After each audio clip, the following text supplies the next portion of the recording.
Hai teman-teman, kali ini kita akan menyimak sejarah rempah di Kepulauan Banda yang terletak di Provinsi Maluku. Rempah-rempah yang tumbuh dan ditanam di Nusantara selama berabad-abad silam telah menjadi daya tarik bagi bangsa-bangsa asing untuk datang. Salah satu wilayah penghasil rempah terbesar di timur Indonesia adalah Kepulauan Banda. Kepulauan Banda adalah wilayah penghasil buah pala terbesar dan terbaik di dunia. Sejak abad ke-13, pala telah dibudidayakan oleh masyarakat Banda. Kemajuan perkembangan perdagangan pala pada abad ke-15 membuat Banda semakin ramai dikunjungi oleh orang-orang asing dan perlahan menguatkan Banda sebagai pelabuhan rempah yang ramai.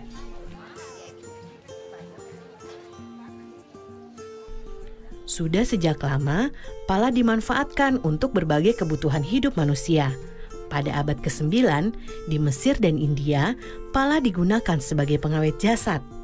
Masih banyak lagi manfaat buah pala lainnya. Daging buah pala dapat dibuat sirup. Fuli atau kulit pembungkus biji pala dapat dimanfaatkan untuk membuat parfum, dan biji pala dimanfaatkan untuk obat-obatan, bumbu masak, kosmetik, dan minyak astiri. Berbagai manfaat buah pala inilah yang membuat bangsa Eropa sejak abad ke-16 berlomba-lomba datang ke Banda. Pada abad pertengahan, harga pala di pasar Eropa sangat mahal. Kalau dibandingkan dengan zaman sekarang, seperti gadget canggih yang harganya bisa puluhan juta rupiah. Tahukah teman-teman, kalau rempah-rempah Maluku telah dimanfaatkan sejak zaman Romawi. Pala dibawa ke Eropa oleh para pedagang Cina yang singgah di Maluku. Pala juga dibawa oleh para pedagang India melintasi Asia Tengah dan Asia Barat. Dari situlah kemudian pala tersebar ke berbagai penjuru dunia.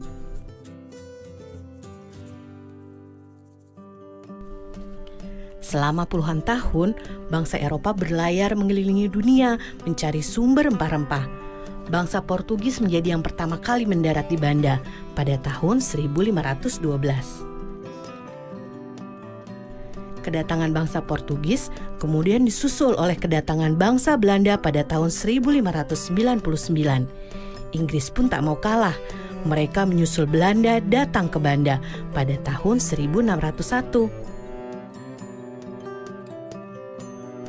Persaingan Belanda dan Inggris memperebutkan pala di Banda akhirnya membuat Portugis tersisih.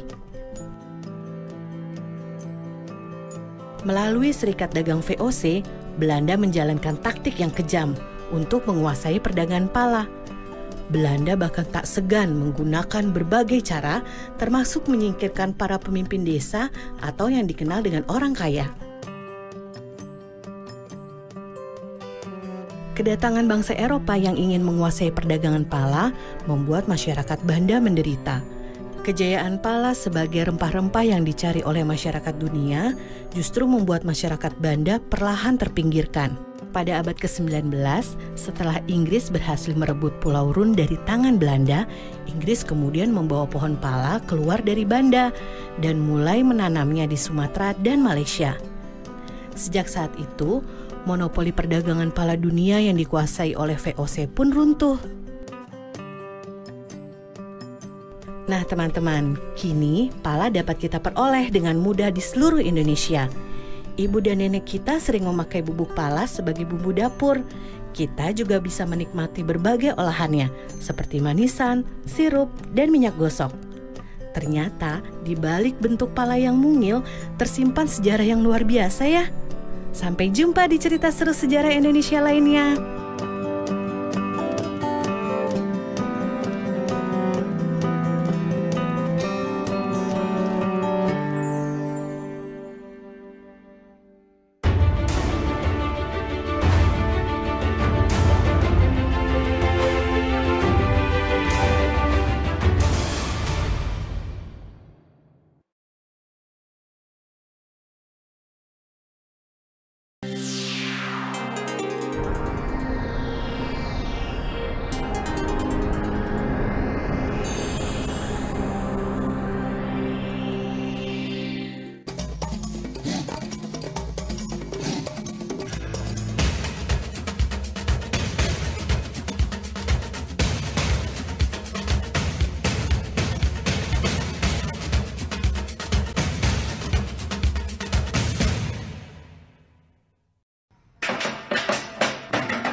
Sobat Pelangi.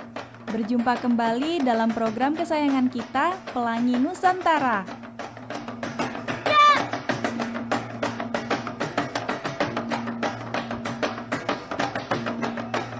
Sobat Pelangi, coba lihat teman-teman kita yang cantik ini. Mereka itu sedang menari apa ya?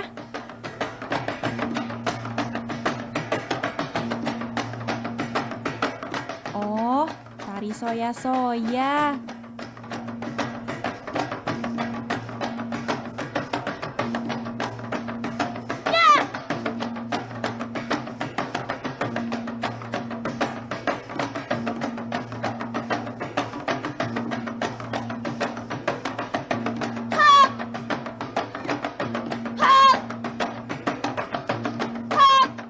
Tari soya-soya itu apa sih? Adik-adik, tarian soya-soya itu adalah tarian perang ya yang menceritakan tentang peperangan ya, kemarahan masyarakat Maluku Utara. Dan asalnya itu sebenarnya dari Pulau Kayowa. Ya, Pulau Kayowa itu di salah satu pulau di Halmahera Selatan yang kemudian menyebar ke seluruh Maluku Utara. Oh, ternyata tari soya-soya itu berasal dari Maluku Utara. Aku ingin tahu deh, latar belakang atau sejarah adanya tari soya-soya ini. Waktu itu terciptanya itu secara spontan sebenarnya ya adik-adik. Pada saat masyarakat atau yang di sana di daerah Maluku Utara itu disebut dengan Balakusu Sekano-Kano. Ya, Balakusu Sekano-Kano itu artinya rakyat yang merasa marah mengetahui bahwa Sultan Babullah diculik kemudian dibunuh. Seperti itu sampai terciptanya tarian tersebut gitu. Sobat Pelangi, perhatikan deh pakaian dan tata rias wajah mereka. Keren ya. Kalian mau tahu tidak bagaimana mereka merias wajah dan tata cara mengenakan kostum untuk tarian soya-soya ini? Kalau aku sih mau tahu banget. Kita simak penjelasan berikut ini. Untuk kostum soya-soya, ini dari setelan ya, seperti kemeja dan celana panjang. Kemudian ada selempang kiri kanan, ya, warna merah atau kuning. Kemudian rok. Nah, rok ini adik-adik berwarna 4 aja. Ya. Topi itu kita namakan toala lipat. Ya. Tidak ada ornamen lain kecuali ngana-ngana di sebelah kanan. Dan salawaku yang kita pakai di kiri itu menggambarkan seperti ornamen untuk perang ya waktu saat itu. Jadi tarian soya-soya karena laki-laki semua, kita tidak memakai make up. Di tarian soya-soya ini ada sekitar 12 gerakan dasar ya. Nah, tapi sampai sekarang itu kita belum ada namanya. Dari gerakan 1 sampai gerakan 12. Tapi setiap pergantian gerakan tadi sudah ada namanya, yaitu namanya saya. Ya, jadi setiap pergantian dari gerakan 1 ke gerakan berikutnya itu kita namakan saya. Dan salah satu gerakan yang kita sebut suba, yaitu pada saat kita hormat, ya, kita duduk, kemudian kita hormat itu menggambarkan kita menghormati. Jadi cerita dari setiap gerakan itu ada ceritanya.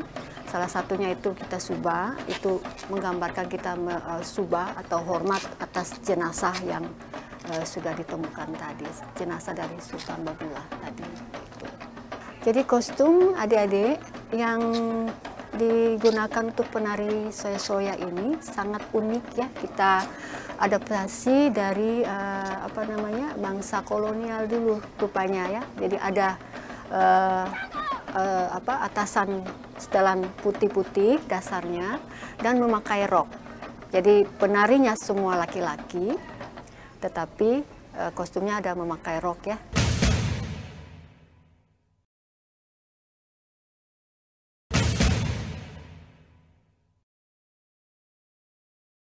Sobat Pelangi, tadi kita sudah menyaksikan tata cara menggunakan kostum. Bagaimana kalau sekarang kita mempelajari gerakannya? Setuju? Simak yang berikut ini ya. Gerakan yang pertama, ayunkan ngana-ngana yang dipegang oleh tangan kanan ke depan dan ke belakang. Nah, salawaku yang ada di tangan kiri digerakkan, diayun ke kanan dan ke kiri. Seperti ini. Tu, wa, ga, 4, 5, 6, 7, 8. Sementara kaki kiri diangkat dan diayun ke depan dan ke belakang. Ya, seperti ini. Tu, wa, ga, 4, 5, 6, 7, 8. Selanjutnya, gerakan soya, yaitu gerakan penyambung dari gerakan sebelumnya ke gerakan selanjutnya. Caranya, posisi badan menghadap ke kanan, kaki kiri diangkat, lalu digerakkan mengayun ke depan, lalu ngana-ngana diayun ke depan. Gerakan berikutnya, kaki kanan melangkah ke samping kiri sebanyak 2 kali. Ngana-ngana diayun ke atas sebanyak 2 kali juga. Lalu, posisi badan menghadap ke arah kanan. Gerakan kaki dan tangan sama seperti sebelumnya. Seperti ini. Tu, wa, ga, 4, 5, 6, 7, 8. Gerakan selanjutnya. Posisi badan menghadap ke depan sedikit membungkuk. Kaki kiri diayun ke belakang dan ngana-ngana diayun ke depan. Salawaku menghadap ke atas di bawah ngana-ngana. Lalu ganti kaki kanan yang digerakkan ke belakang. Ngana-ngana diayun di atas salawaku. Lalu salawaku diputar menghadap ke bawah. Seperti ini. Gerakan selanjutnya. Posisi badan menghadap ke depan, kaki kanan menyilang ke kiri, ganti, kaki kiri menyilang ke kanan, ngana-ngana diayun 1 kali, maju ke depan dengan kaki menyilang sebanyak 3 kali hitungan. Lalu, hitungan keempat, posisi jongkok dengan kedua tangan menyilang, ngana-ngana di atas, salawaku di bawah. Kita ulang. Tu, 2, 3, 4, 5, 6, 7, 8. Lalu, ngana-ngana diayun ke depan sebanyak 4 kali ke belakang. Seperti ini. Selanjutnya, dalam 4 kali hitungan, ngana-ngana diayun ke depan sambil berdiri perlahan-lahan. Lalu, posisi badan miring ke kanan sambil mengayunkan ngana-ngana ke arah belakang sebanyak 4 kali. Gerakan selanjutnya.